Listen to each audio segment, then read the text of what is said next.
Hello, ladies and gentlemen. Myself, Professor Ganganath Jha. I teach history at MIT-ADT University. Today, I am here to talk to you about MIT-ADT University. MIT as an institution does not just believe in producing graduates or giving education. MIT as an institution has always believed in creating visionaries and future leaders.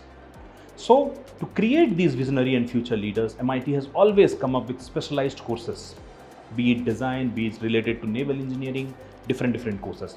This time MIT has also come with a specialized course to help those who want to prepare for civil services.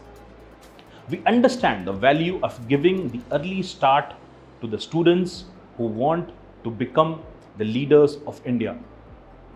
We understand giving them early opportunity to the student who want to become bureaucrats, who want to become IAS officers, IPS officers, revenue officers, the auditors of Government of India. And to give them this early start, we have launched a course called as BA Administration and MA Public Administration.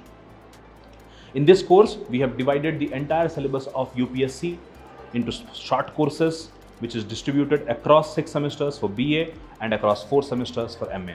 Welcome to MIT-ADT University.